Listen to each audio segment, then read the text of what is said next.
Hi there, my name is Evan, and I was the primary trainer for Chester, so I'm going to be recording for you a go-home lesson, so that way you can watch it at your convenience as often as you need to in order to proof your dog handling abilities. Because, as you probably know, even though Chester has learned lots of wonderful commands, and he has proved that he can be obedient, he's going to need lots of patience from you and good handling skills from you in order to get the most out of that. Because he is still a work in progress, and he will be forever. We all are. We never stop learning, and neither do dogs. So, I want to just run through some quick preliminary things and cover some basic misconceptions and some misunderstandings that can arise with new dog owners or new dog handlers in your case. So I know that you're probably already somewhat familiar with our methods and what we teach the dog and how to work with the dog, as I know that one of your other animals was also trained by Christian as a service dog. So I'll still go through what Chester has learned, the basics.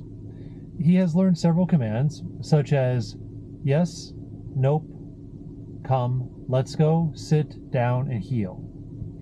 Now, yes is used to basically assure the dog that that's what he was supposed to do. It's just verbal praise. It's kind of like giving the dog a verbal treat, as it were.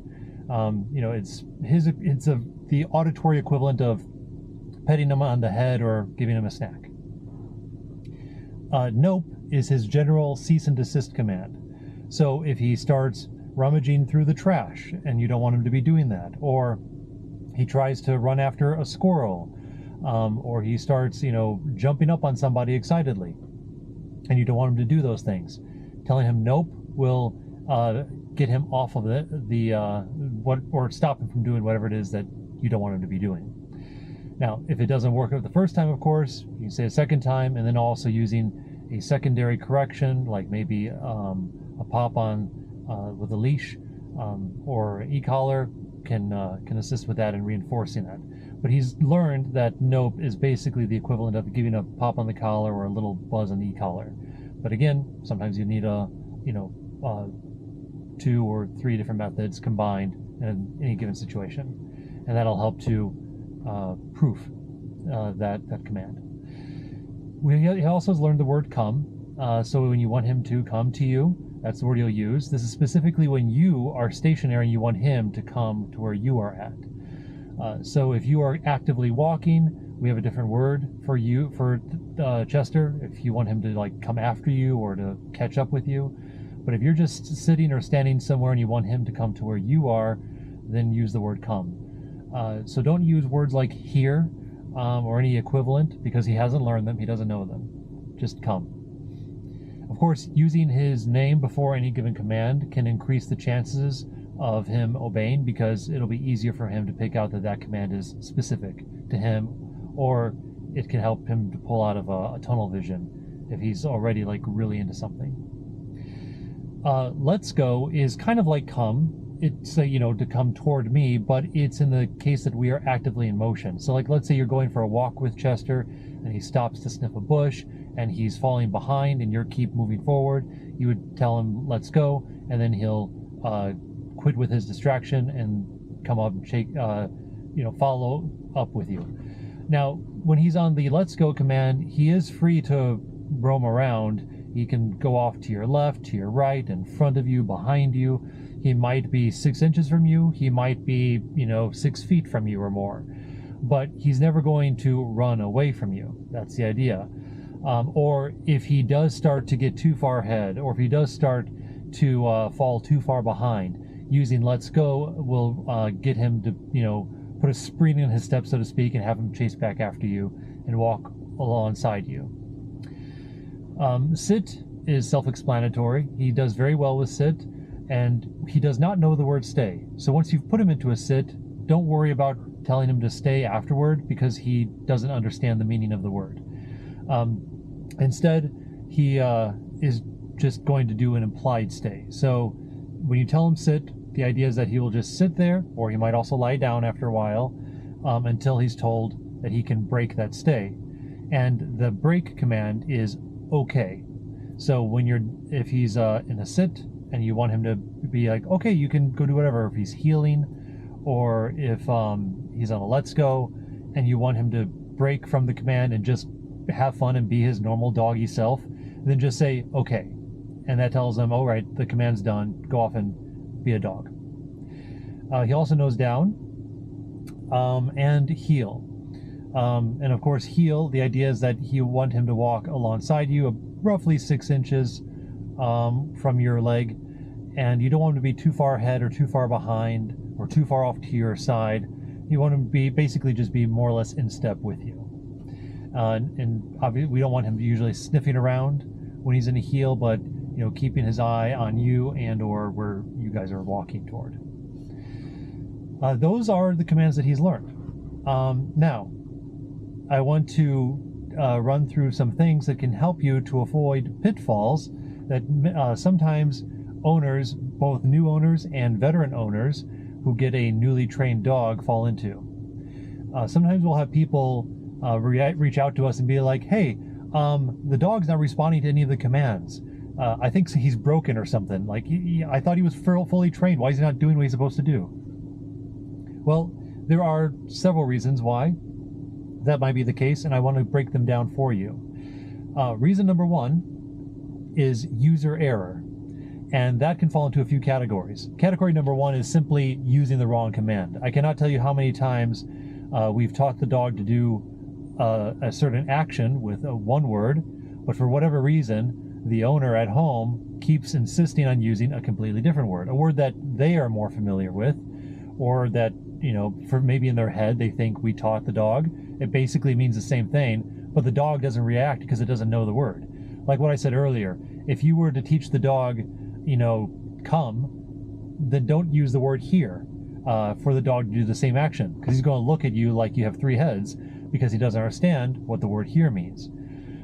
So make sure if he's not listening to a command that you're saying, double check that you're using the right one. Category number 2 is saying the right word but in the wrong tone. Now, this might come as a surprise, but dogs don't know English.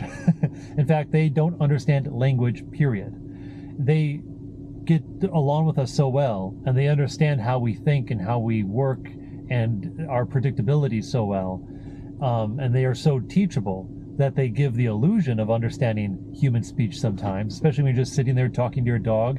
They sometimes seem to give you facial expressions like they really understand what you are saying, but they don't. They might be able to read your emotions behind what you're saying. So if you're sad and you're pouring out your sad feelings to the dog and the dog looks empathetic, it probably is empathetic, but not because it empathizes with what you said, it empathizes with how you feel. Now, teaching a dog a command, though, is through association. If I teach the dog to come, then we'll have to do that by actively associating the word come with the action of coming, right? But here's the thing, the dog is learning the association not just of the word, the pronunciation of the word, but the tone and pitch of the word.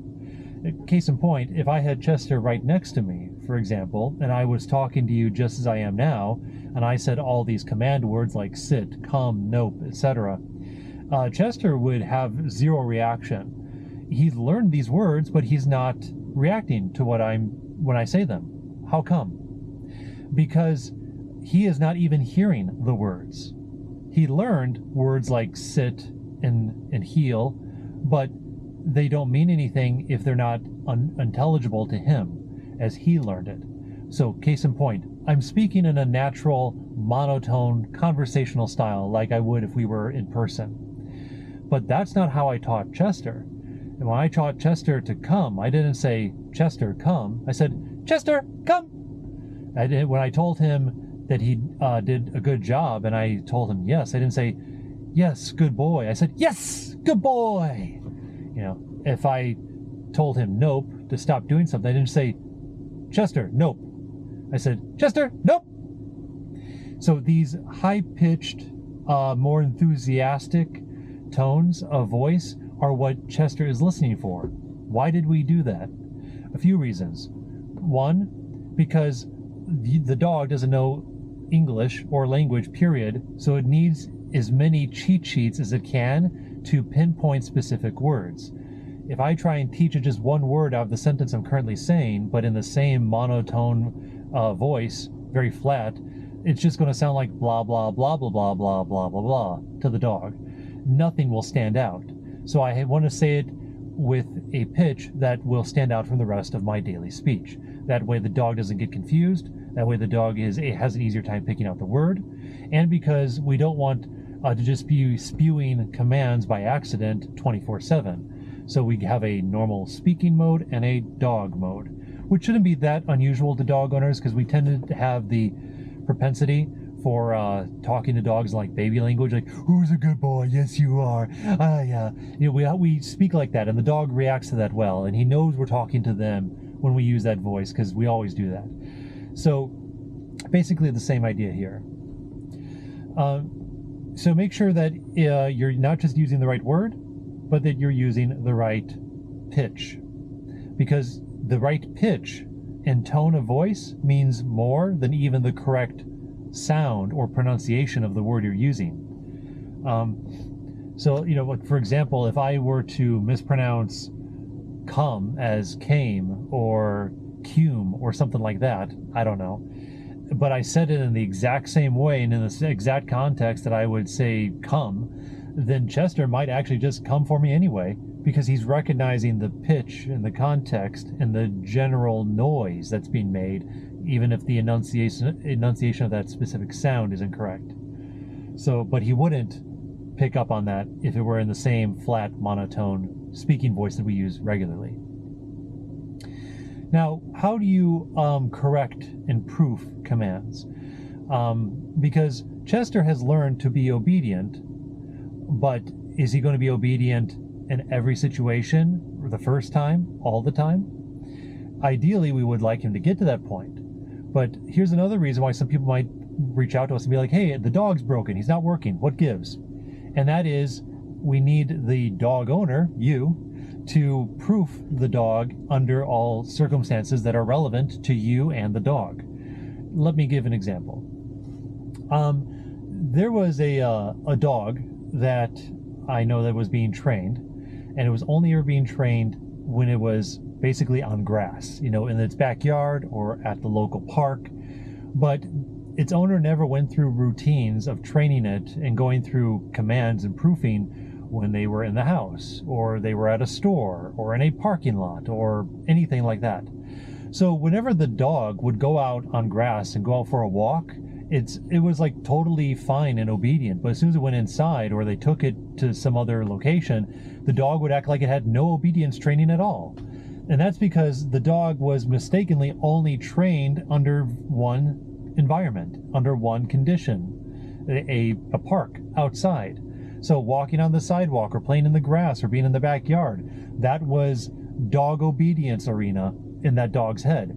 But the living room, grandma's house, Home Depot, it meant nothing to the dog. Because he was never expected to behave under those conditions, and so now he doesn't.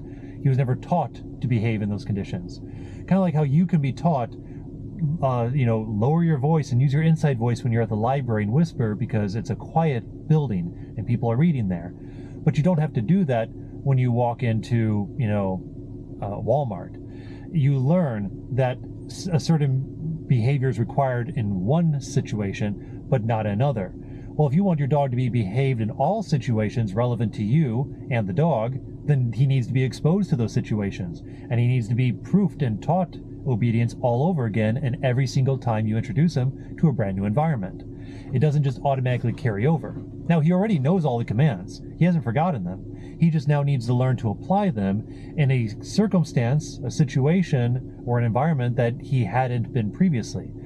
Now, all that's really doing then is increasing the difficulty level of his obedience, and that's how you proof his commands. When you take the dog to, say, grandma's house, and he hasn't been there before, or at least was never trained to be obedient at grandma's house before, and now he's at grandma's house, well, take time to teach him those commands. Have him sit, and have him come, and have him heel, and have him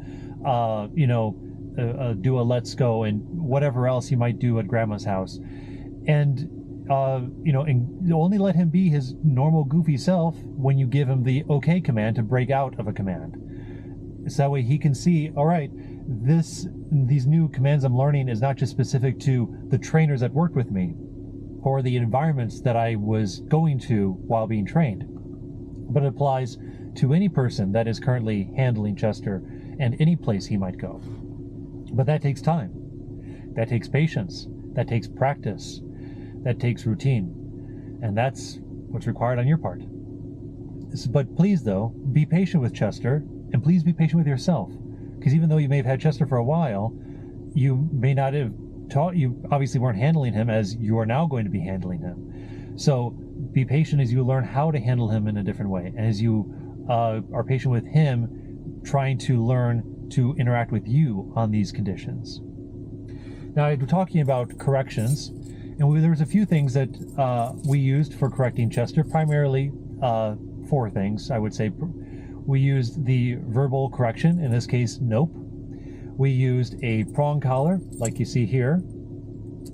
And then, of course, we used an e-collar, like this one.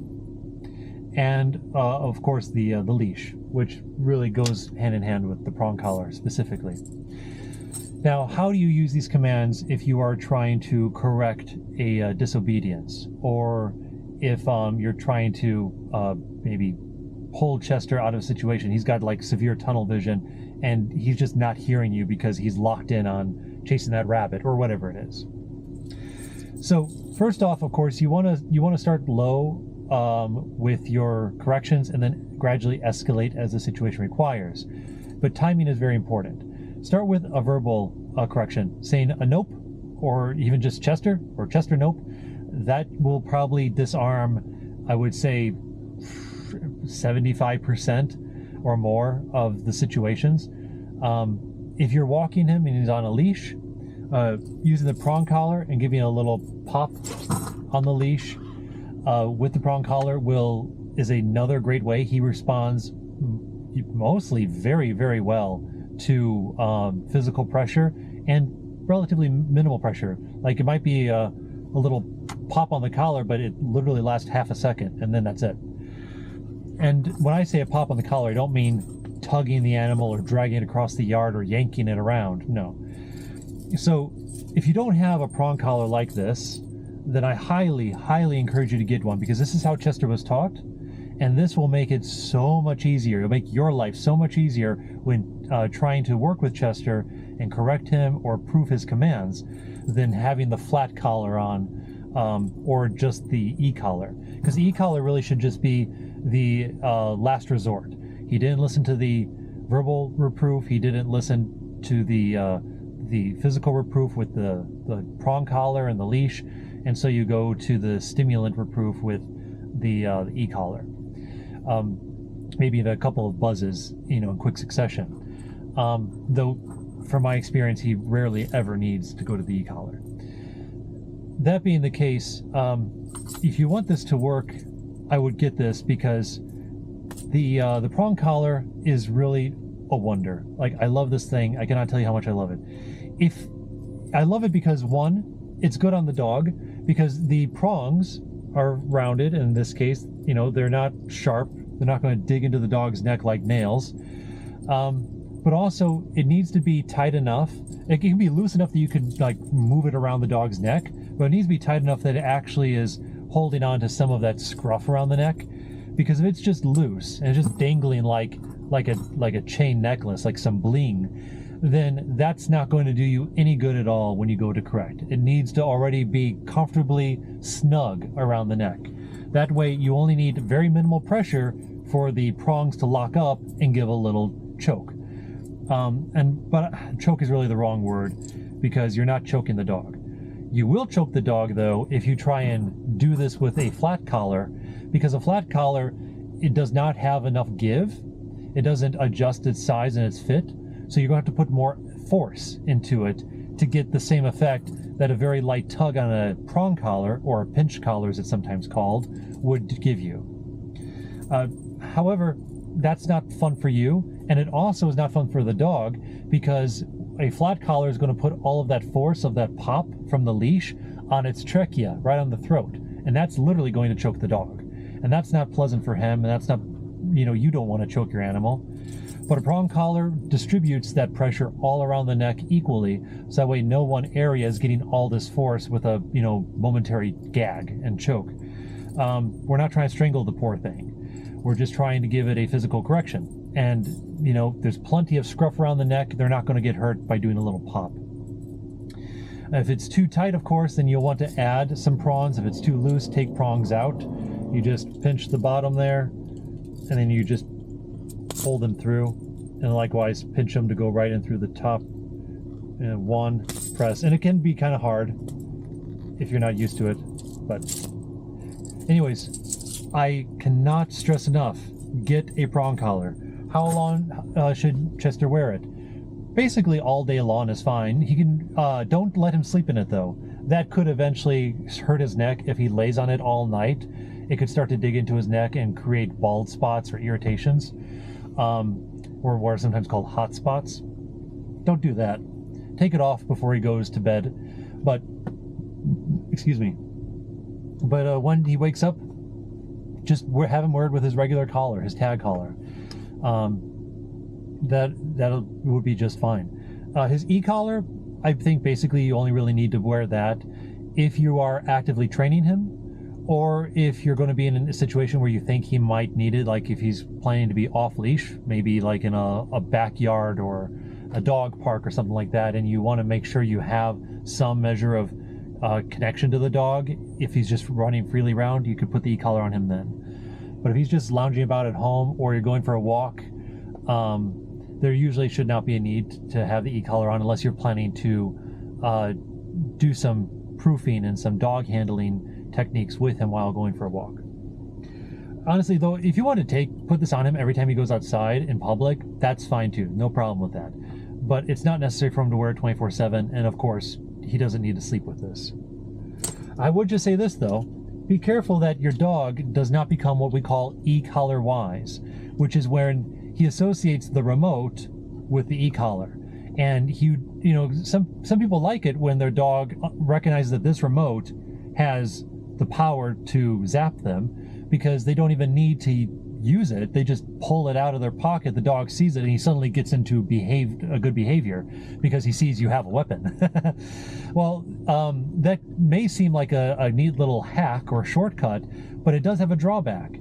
It means that the dog will eventually start to associate this collar and this remote with getting zapped.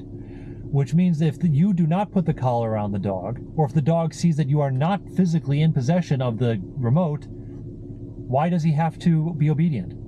He can do whatever he wants, because you have no control over him. Then in that case he'll be like, oh well, I'm obedient when you are armed, and I'm disobedient when you're disarmed. And that's no good. We want the dog to be consistently obedient. So don't let him become e-collar wise. How? By having the e-collar on as just a regular part of his daily wear. I know I just got done saying he doesn't have to wear it every day or all day every day. And that is technically true, because the point of the e-collar is for correction. But, here's a life hack or a shortcut if you want it. If you want to avoid your dog risking becoming e-collar wise, then just put the e-collar on as part of his daily routine. And let him just wear it. Because if it's just a normal part of his, daily wear, then he's not going to start associating it with only getting zapped. Because he's wearing it all the time, even when he's not getting zapped. That way, he doesn't understand that, it's only when you have this. In fact, when I use this, I keep it in my pocket so the dog doesn't see that I'm clicking on it. I want the dog to think that I have some godlike magical powers that I can zap him with through invisible means, no matter where he's at, or what he's doing, or who he's with.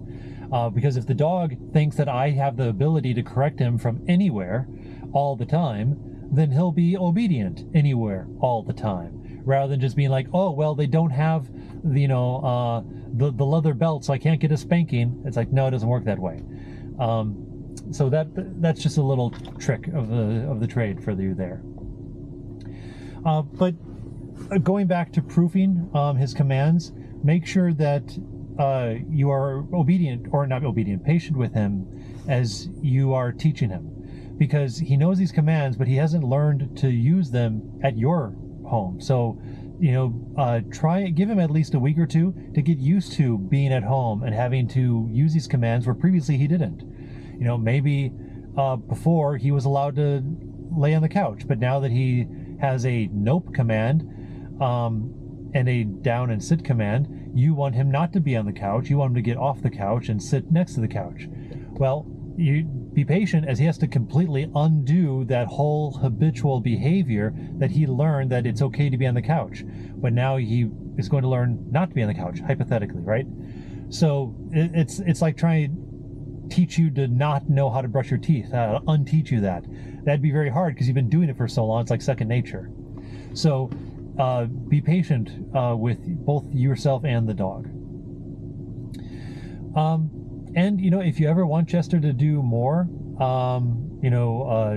learn more techniques, he's always can come back for future training, or we can schedule at-home lessons with you if you want to further his education. But this should give you basically what you need to know to be a proficient dog handler. Oh, there is one thing I did want to mention about timing. The other reason why sometimes dogs seem disobedient after getting home from all this training is because even if the owner is saying the word correctly and they're saying the right word, they may not be good with the timing, and that's what I want to get to. So, like, if Chester, say, were to have a reactivity towards something where he growls at it and wants to go and chase and catch it, like a squirrel or something, hypothetically, well, it's going to be a lot harder to recall him if he's already got that tunnel vision, he's locked in and is proactively searching out that animal, than if you were to catch it before he even gets that far along. So be conscientious of his body language. Like, if he's starting to go into like a reaction mode, you'll see his stance stiffen and lean forward, and his hair go back, and his ears straighten out, and his tail stiffen. You'll read these signs like a half second before he goes into rah, rah, rah, rah, and runs off after something. It's in that instant where you want to give a nice pop on the e-collar and be like, nope, and then that will, or Chester, nope, bring him out of that tunnel vision, redirect him to you, be like, oh yeah, you're here, and then give him a command to replace that attention, like a sit, and just have him on you, and then tell him he did good on when he's obedient. Or it might just be like, let's say you want him to not do something, well, or you want him to stop doing something. Make sure that if you're going to tell him nope, or you're going to buzz him with the e-collar, or you're going to pop him on the prong collar, that you do it in association with what it is that you want him to stop doing. If you come home and you find that your dog ate your shoes, and he probably ate them 3 hours ago, well, there's no point in going through all of the correction and punishment, because the dog is not going to correlate that punishment with the act of eating your shoes, because that is ancient history to the dog. They're not going to be thinking about that. But if you walk into a room and he's right there gnawing on the shoes, then you can give him that nope, or that pop on the collar, or that buzz, and correct him, because then he will associate nope, cease and desist, with doing that thing, and he'll know that thing is not something to be done. But if there's too much time, like even just several seconds passes, the association might be lost. If his attention has been diverted, if he's like, peeing on the floor, and you tell him, Chester, nope, or